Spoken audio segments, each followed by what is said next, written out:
Kompas Bisnis masih bersama Anda, Saudara. Menko Luhut bilang BBM subsidi akan dibatasi per 17 Agustus mendatang, biar lebih tepat sasaran. Nah, apa sih plus minus pembatasan subsidi ini bagi masyarakat dan juga bagi fiskal? Kompas TV sudah bersama dengan Media Wahyudi Askar, Direktur Kebijakan Publik Selyo. Selamat pagi, Mas Media. Selamat pagi, Mbak. Mas Media, pertanyaannya ini adalah apakah sebetulnya harga Pertalite dan solar subsidi saat ini sudah tidak relevan? Berapa sih harga yang sebenarnya menghitung kenaikan ICP dan juga pelemahan rupiah saat ini?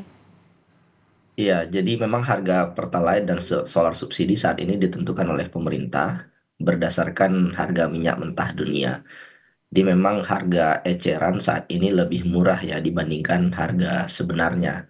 Misalkan solar sekitar 5 ribuan, jika menggunakan ICP saat ini, maka harga solar seharusnya bisa mencapai 14.000 rupiah per liter. Begitu juga dengan Pertalite dan Pertamax. Jadi memang pemerintah masih mensubsidi Pertalite dan solar sehingga ya diharapkan bisa menjaga daya beli masyarakat.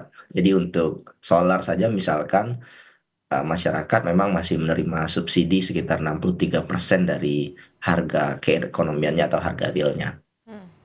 Oke, artinya sebetulnya justru harganya lebih mahal ya yang kalau misalnya nggak disubsidi. Nah, subsidi BBM ini kan Mas Media dipengaruhi oleh harga minyak mentah dunia, kemudian juga Ya. pelemahan rupiah. Tapi kalau misalnya kondisi ini nggak pasti sampai akhir tahun, apakah APBN masih punya kapasitas menopang bengkaknya anggaran?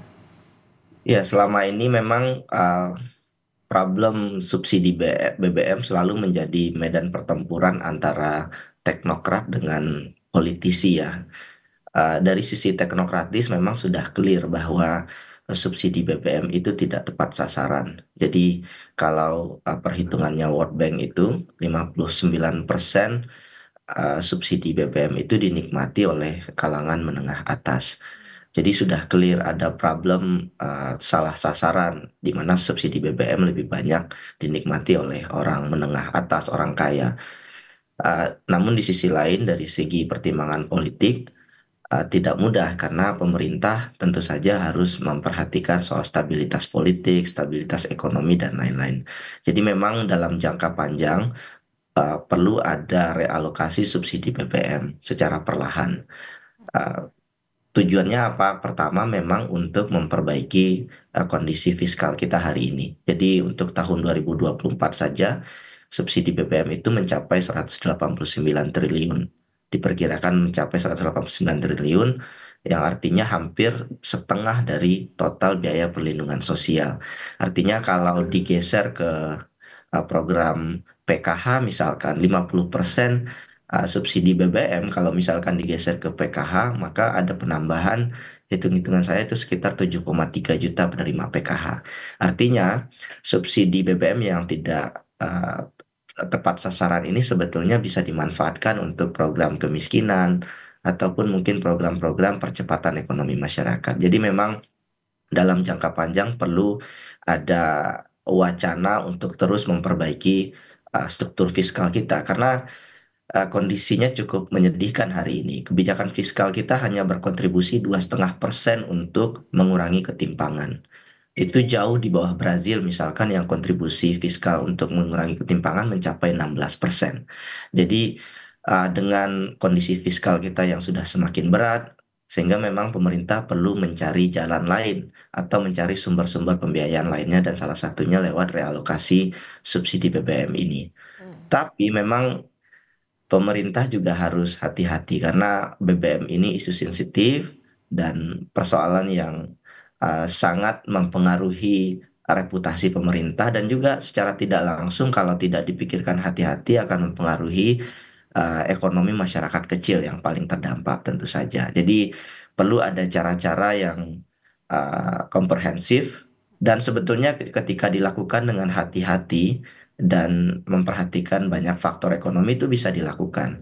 Yang pertama syaratnya pengalihan subsidi BBM ini dananya harus dialokasikan untuk kebijakan social protection atau dana bantuan sosial yang lebih banyak. Artinya fiskal yang didapatkan, belanja fiskal untuk subsidi BBM itu bisa digeser kepada program-program bantuan sosial sehingga masyarakat kecil itu bisa mendapatkan manfaat dari subsidi pemerintah lebih baik. Kemudian yang kedua memang harus dilakukan secara perlahan agar tidak menimbulkan gejolak inflasi yang signifikan.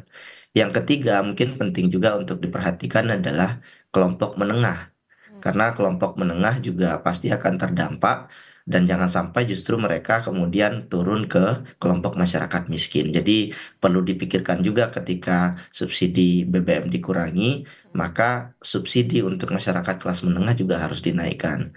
Entah itu subsidi pendidikan, kesehatan, transportasi publik misalkan memberikan diskon dan pengurangan biaya untuk transportasi publik, atau juga mungkin termasuk kebijakan rumah susun atau kebijakan di sektor perumahan yang bisa mendukung daya beli masyarakat kelas menengah. Jadi langkah-langkah itu sebetulnya bisa dilakukan secara bertahap.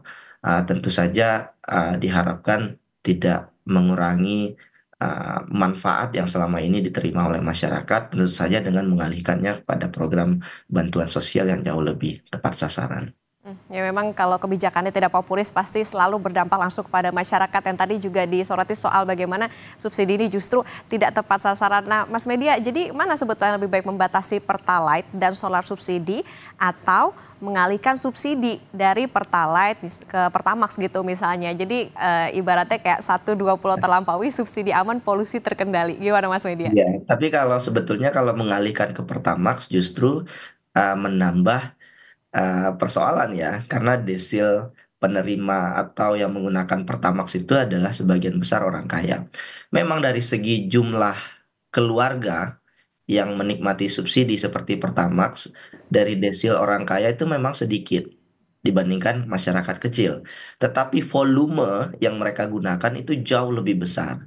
Artinya memang masyarakat kelas atas menggunakan Pertamax begitu ya. Jadi yang juga sebetulnya juga disubsidi ya, dan bahkan sebagian besar menggunakan Pertalite juga. Kita melihat mobil-mobil mewah juga ada yang mengisi Pertalite juga gitu. Jadi sebetulnya solusinya justru adalah membatasi untuk konsumsi subsidi BBM untuk kendaraan pribadi seperti mobil gitu ya. Dan hitung-hitungannya itu jauh lebih efektif untuk ya memperkuat realokasi subsidi BBM untuk masyarakat yang jauh lebih tepat sasaran.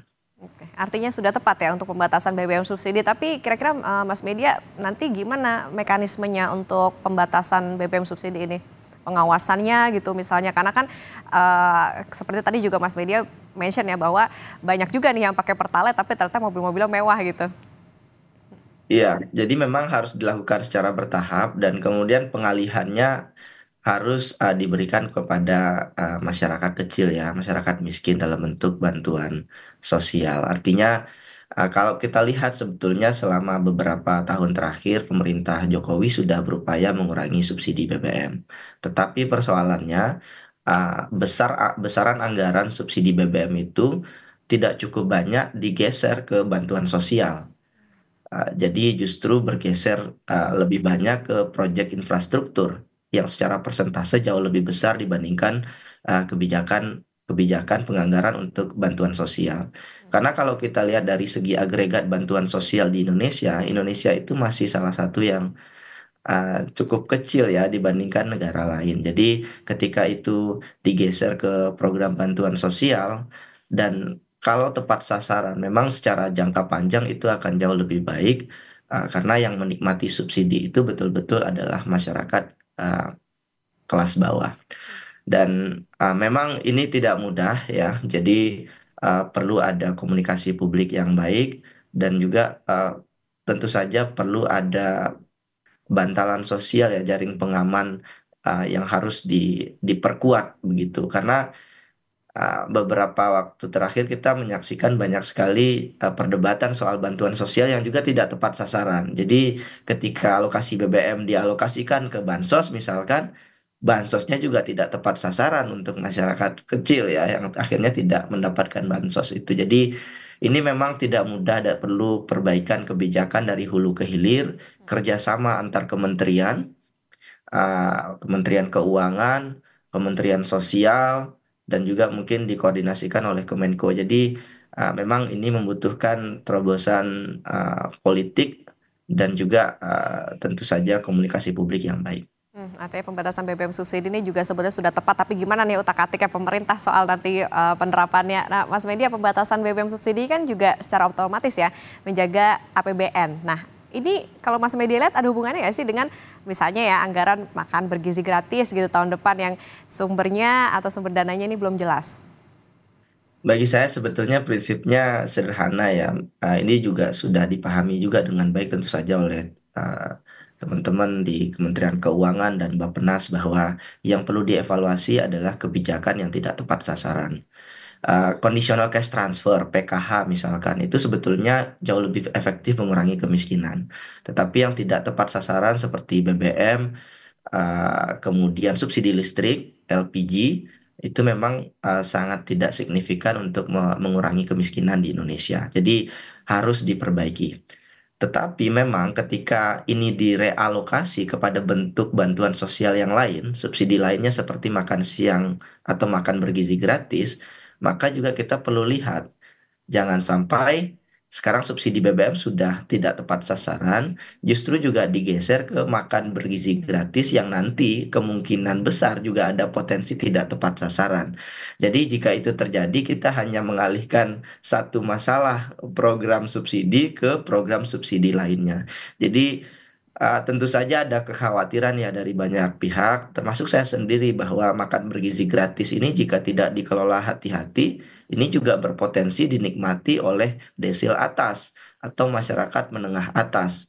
Jadi karena sifatnya kita belum tahu ya sampai hari ini apakah makan bergizi gratis ini untuk semua orang, semua anak, atau hanya untuk anak yang berasal dari keluarga tidak mampu. Ketika kemudian dialihkan untuk semua anak, artinya masyarakat menengah atas juga menikmati, maka kita sama saja menggeser satu masalah dari satu kotak ke kotak lainnya. Jadi kita tidak akan mengalami perbaikan dalam struktur fiskal dan perbaikan dalam upaya mengurangi kemiskinan di Indonesia saat ini. Oke, artinya juga harus hati-hati oleh pemerintah ya, Mas Media. Tentu tadi juga ironis juga ya, maksudnya subsidinya ada tapi ternyata kemiskinannya juga masih ada. Artinya juga tadi banyak pos-pos anggaran yang ternyata masih belum efektif. Ini yang juga jadi PR pemerintah tentunya untuk nanti memperbaiki, termasuk juga soal menjaga daya beli kalau nanti misalnya penerapan dari pembatasan BBM subsidi ini diberlakukan. Terima kasih Mas Media Wahyudi Askar, Direktur Kebijakan Publik Selios sudah bersama di Kompas Bisnis. Sehat selalu Mas.